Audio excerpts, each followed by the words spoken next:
सुकम और या कोई और चीज़ डाली जाती है जैसे कि अप्रीहेंड किया जा रहा है, तो फिर देखेंगे कि वो क्या। लेकिन हमें उम्मीद नहीं है कि इस बार देखिए रिमांड ऑर्डर जो आएगा वो आएगा फाइनल केस क्या था। अगर मेन अपील के अंदर अगर फैसला होगा तो फिर रिमांड ऑर्डर आएगा, अदरवाइज इस स्टेज के ऊपर हमारी प्रेयर भी सजा मुद्दई क्या तक जी जी सजा जो है वो सब मुअत्तल रहेगी। लेकिन रिमांड का जो फैसला है, अव्वल तो अभी देखिए कि पहले उनको इतने मौके दिए गए हैं कि वो अपने आप को डिफेंड करें। 3 दफ़ा हमारी एप्लीकेशन मेंटेनेबिलिटी को जिस तरह नीचे भेजा गया है, और उसके बाद अब अगर वापस भेजा जाता है तो इसको भी हम चैलेंज करेंगे सुप्रीम कोर्ट में, क्योंकि उनको मौका नहीं मिलना चाहिए प्रोसिक्यूशन को कि वो अपना केस 103 साल के डिले के बाद 120 दिन के अंदर जो करना था उस डिले के बाद अब फिर उन्हें मौका दिया जाए कि आप अपना केस जो है वो नीचे जाकर नई एविडेंस रिकॉर्ड करके तो उसको इम्प्रूव करें। केस होना चाहिए था, केस होना चाहिए था, क्योंकि जो आपकी एक प्रेयर थी कि जज जज जज को हक समात ही नहीं। देखिए इसमें हमारी मल्टीपल ग्राउंड थी, जिसमें सबसे बुनियादी जो थी वो ये थी कि ऑथराइजेशन जो इलेक्शन कमीशन ने दी है वो ऑथराइजेशन कानून के मुताबिक दी गई।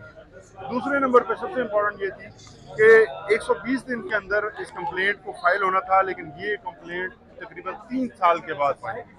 तो इस इतनी बड़ी टाइम बार्ड एप्लीकेशन को कौन से कानून के तहत इंटरटेन किया जा रहा है। और एक और ऑब्जेक्शन ये है कि ये जो कानून है ये सिटिंग मेंबर्स के खिलाफ किया जाता है। जो ऑथराइजेशन दी गई है, जो ऑथराइजेशन सेक्रेटरी इलेक्शन कमीशन ने दी है, उसके अंदर भी खुद लिखते हैं, इलेक्शन कमीशन वाले लिखते हैं कि XMNA इमरान खान।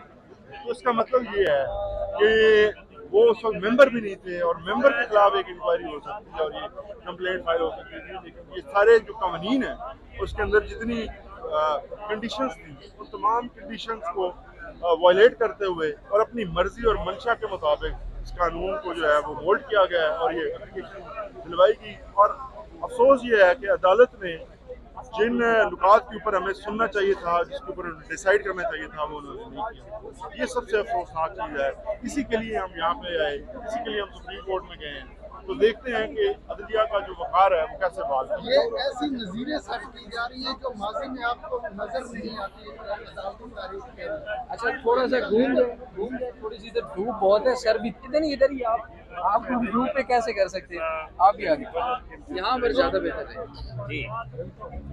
जी आपका सवाल था। लीगल ऐसी नज़ीरें सेट की जा रही हैं जो माजी में नहीं मिलती, तो इस पे आपका क्या कहना है? ये बहुत ही अनफॉर्चुनेट इसलिए है कि जब आप इस किस्म के केसेस सेट करते हैं, इस किस्म की मिसालें कायम करते हैं और इस किस्म की प्रोसिक्यूशंस कायम करते हैं, तो फिर क्या आता है, फिर हर तरफ से जस्टिफिकेशन ये आती है कि जनाब पहले ये हो चुका है, पहले फलां जमात के साथ ये किया गया। तो उसको जो है इसकी जो इससे जो शिद्दत है उसको कम करने की कोशिश की जाती है।